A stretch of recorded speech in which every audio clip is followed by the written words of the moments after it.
silence. It is something that we will have to get used to on our roads in the near future. But for the here and now, we have a huge range of new hybrid cars arriving. So then, welcome to the Land Rover Discovery Sport P300e Hybrid.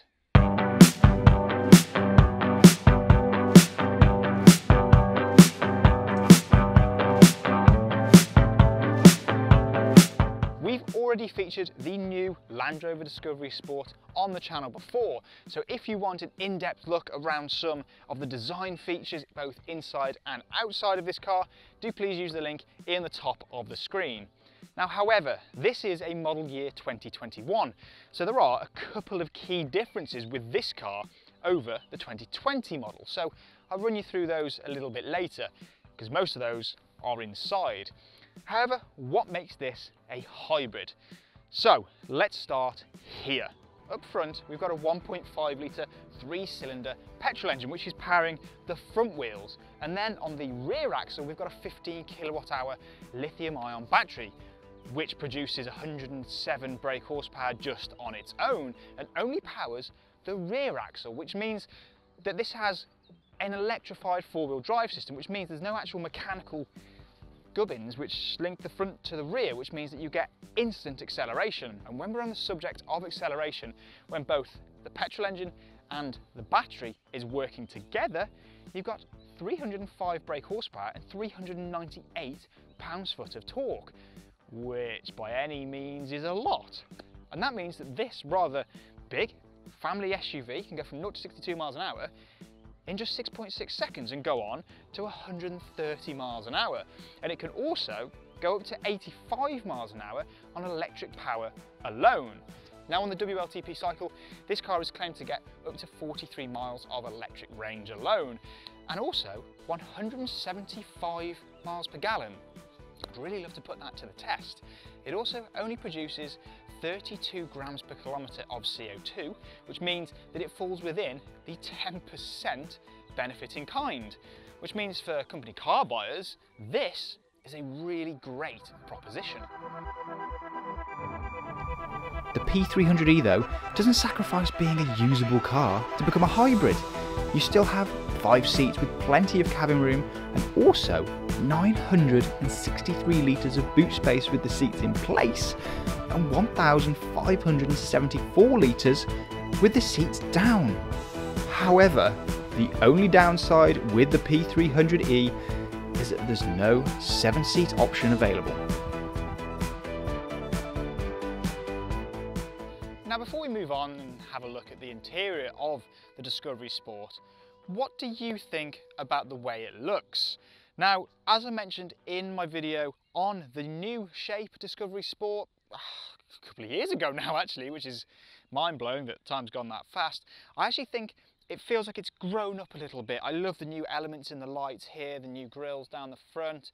I think it captures the larger Discovery and brings it into a much more neater package. I think it looks great, and I love this spec. This colour against the silver wheels, I think it just works really well. Now, I think it's time that we jump inside and have a look at the interior features that's changed for the model year 2021 before we go and take this car out on the roads to see what the hybrid is really like. The big changes, however, come in here for the model year 2021. So firstly, directly in front of me, steering wheel feels just a really high quality new design, so it's really new and contemporary. You've got the buttons on here which look like they'd be touch sensitive, but no, they're still buttons, which is really nice. And then behind the steering wheel you've got the shift paddles, which are proper metal. They're really high quality. Directly in front of me here we've got the digital display, which is really crisp and really clear, shows your satellite navigation, your fuel, your range, your electric charge, and so on. Moving down to the centre, we've got the new P300e Pro Infotainment Screen, which is brilliant. Real lovely display this. It's nice and quick, easy to use. You can link your phone to it. You've got full DAB digital radio, satellite navigation, everything that you're going to expect. And then when you start to play around with this, there's some really amazing features. So for example, we've got park and pay, we've got weather, we've got voice control, and alongside all of this, we've still got the things that make this a Land Rover. So we have low traction launch, we've got weight sensing, we've got 4x4i, we've got all the technology, which means that even though this is a hybrid, even though this is now electrified, it hasn't lost any of its off-road capabilities. But all in all, I do think that the Discovery Sport for the model year 2021 feels like it's grown up, feels like everything's just been made a little bit nicer. But anyway, that's enough of the interior. What we need to do now is go and take this thing for a drive and see how that hybrid system works. How do they talk to each other? How does the gearbox interact with everything? And there's only one way to find out. Let's go. So how does the Discovery Sport hybrid drive then? Well, I've been driving this one for a couple of days now, and well, it's actually really impressed me. It's incredibly comfortable, incredibly quiet on the road. It feels smooth and easy to drive. It's relatively big, however, it's quite easy to place on the road, and I do like the seating position. As you can probably tell on the screen, I'm sat really low. In a lot of SUVs, the seat doesn't give you the option to get really low. This has got electric seats as well, which always helps. But what about the relationship between the engine and the drivetrain? Well, firstly, that little 1.5 litre 3-cylinder is actually a joy.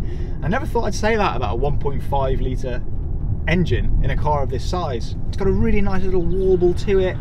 It seems like a really eager engine. It always wants to go, and actually it's quite refined. When you're not on it, it does feel really refined. But then when you combine it with the batteries in the rear and give yourself 305 horsepower, this car actually it's actually pretty nippy. I think it actually wakes up a bit when you go into sport, and I just did not expect that. I just expected it to be quite roly-poly and a bit, I don't know, a bit all over the place when you get to the bends, but actually I really enjoyed driving this car on some nice B roads. I wouldn't say it's a B road barnstormer, but it's not exactly unimpressive. When you first jump into the car, it will always go in hybrid, so it's using the electric power and the petrol engine in conjunction to work out when and how to use each of the powertrains in the most efficient way.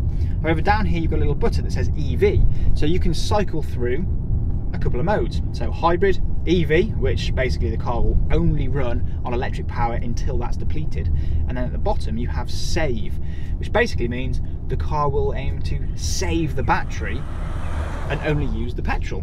And actually, like, just on the petrol, it still feels not sluggish at all, to be honest, considering you've only got that tiny little 1.5 litre 3-cylinder up there. But what about charging this car? Well, you've got a couple of different options. Obviously, you can charge it at a public charger, which, depending on the state of charge, can take between 4 and 2 hours, which isn't too bad, to be honest. And then you can charge it at home on a 3-pin plug, which can take around 7 hours. And now 7 hours sounds like a lot, but as I mentioned before, when driving hybrids and so on, all you need to do is plug this car in overnight, and then when you get back to it in the morning, it's going to be fully charged. But I think all in all, this is a very impressive proposition. It blends petrol and battery in a very efficient but also pretty fun way for a car like this, which I just was not expecting in the slightest. And if you want any more information on the Discovery Sport P300e or any Land Rover for that matter, use the link in the description of this video to go and contact the guys at Rybrook Land Rover. Please drop this video a like and subscribe to Rybrook TV for plenty more content to come.